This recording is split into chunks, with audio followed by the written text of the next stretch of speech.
ನಮಸ್ಕಾರ. ಮತ್ತೆ ಒಂದು ವಿದೇಶಿ ಕತೆ ಹೇಳೋಣ ಅಂತ ಅಂದ್ಕೊಂಡಿದ್ದೀನಿ. ಇದು ಅರೇಬಿಯಾ ದೇಶಕ್ಕೆ ಸಂಬಂಧಿಸಿದ ಕಥೆಯಾಗಿರುತ್ತೆ.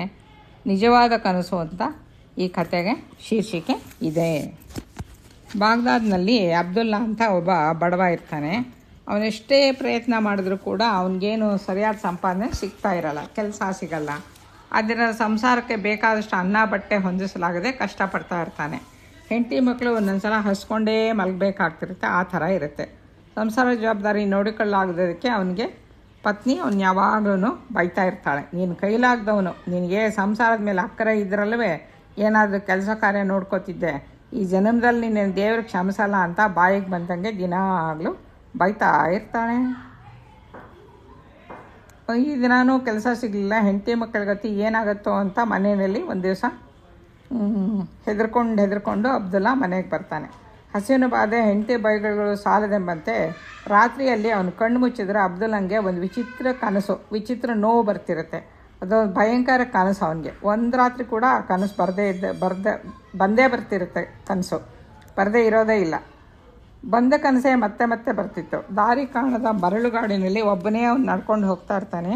ಆಯಾಸಗೊಂಡು ಮುಂದೆ ನಡೆಯಲಾಗದೆ ನಿಂತು ಸ್ವಲ್ಪ ಹೊತ್ತು ಕುಳಿತುಕೊಳ್ಳೋಣ ಅಂದ್ಕೊಂಡಾಗ, ನಿಲ್ಬೇಡ, ನಡೆ, ಕಹೀರಾವನ್ನು ಸೇರಿಕೋ, ಅಲ್ಲಿಯೇ ನಿನ್ನ ಅದೃಷ್ಟವು ಎದುರು ನೋಡುತ್ತಿದೆ ಅಂತ ಒಂದು ಭೀಕರ ಸ್ವರ ಅವನಿಗೆ ಕೇಳ್ತಾ ಇರುತ್ತೆ.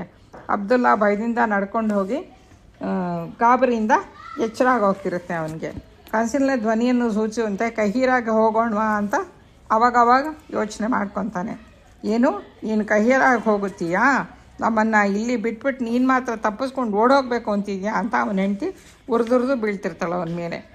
ಒಂದಿನ ಅಬ್ದುಲ್ಲಾ ಬಾಗ್ದಾದಿನ ಎಲ್ಲೆಲ್ಲಿರುವ ಒಂದು ಬಾವಿ ಕಟ್ಟೆ ಮೇಲೆ ಕೂತಿರ್ತಾನೆ.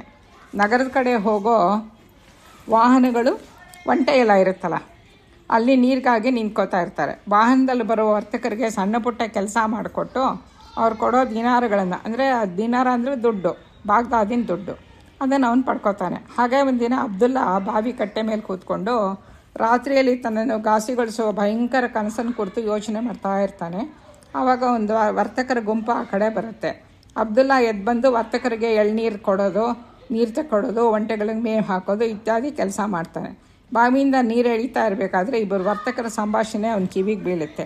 2 ದಿನಗಳಲ್ಲಿ ನಾವು ಕಹೀರಾವನ್ನು ತಲುಪಲೇಬೇಕು ಅಂತ ಒಬ್ಬ ವರ್ತಕ ಹೇಳ್ತಾನೆ. ಹೌದು, ನಾನು ಹಾಗೆ ಅಂದ್ಕೊಂಡಿದ್ದೀನಿ ಅಂತ ಇನ್ನೊಬ್ಬ ವರ್ತಕ ಹೇಳ್ತಾನೆ. ಕಹೀರಾ ಅಂತ ನನಗೆ ಆಶ್ಚರ್ಯ ಆಗುತ್ತೆ. ಆಹಾ, ತನ್ನ ಕನಸಿನ ನಗರ. ಆ ಮಾತನ್ನು ಕೇಳಿದ ಕೂಡಲೇ ಅಬ್ದುಲ್ಲಾ ಉಬ್ಬಿ ಹೋಗ್ತಾನೆ. ಅವನ ಮಾತುಗಳನ್ನು ಮತ್ತೊಮ್ಮೆ ಕಿವಿ ಕೊಟ್ಟು ಕೇಳಿಸ್ಕೊತಾನೆ. ತಾನು ಅವ್ರ ಜೊತೆ ಹೋದರೆ ಚೆನ್ನಾಗಿರುತ್ತೆ ಅಂತ ಅವನಿಗನ್ಸುತ್ತೆ. ಅವರೊಡನೆ ಆ ಮಾತನ್ನು ಹೇಳ್ತಾನೆ.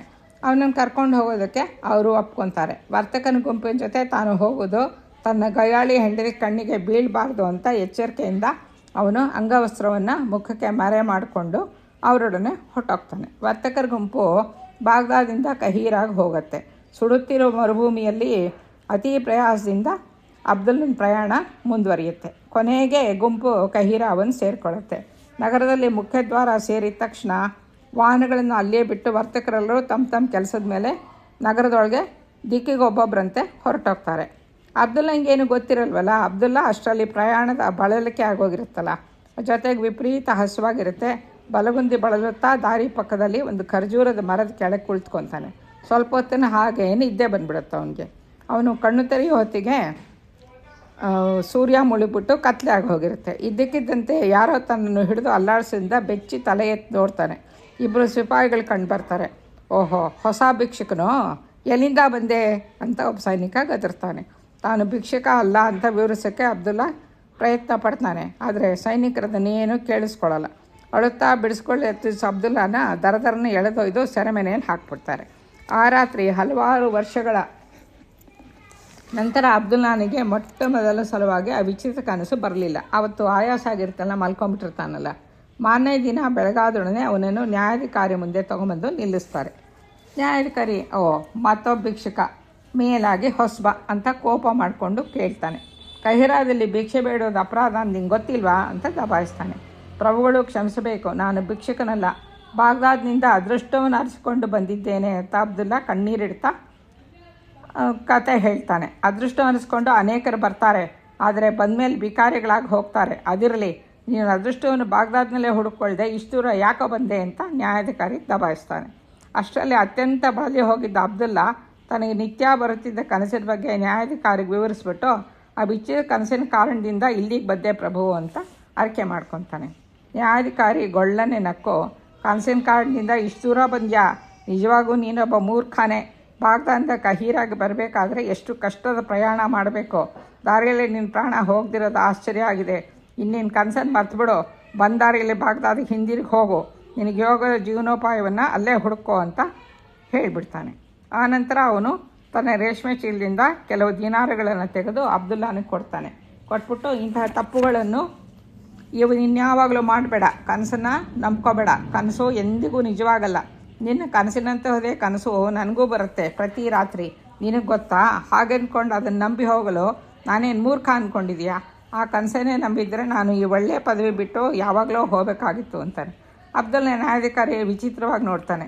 ಏನು ಇವ್ರಿಗೂ ಅದೃಷ್ಟದ ಬಗ್ಗೆ ವಿಚಿತ್ರ ಕನಸೆ ಎಂದುಕೊಂಡು ಮನಸ್ಸಿನ ಸಂತಸವನ್ನು ಹೊರತೋರದೆ, ನಿಮ್ಮ ಕನಸಲ್ಲಿ ನಿಮಗೆ ಏನು ಕಾಣುತ್ತೆ ಪ್ರಭು ಅಂತ ಕೇಳ್ತಾನೆ.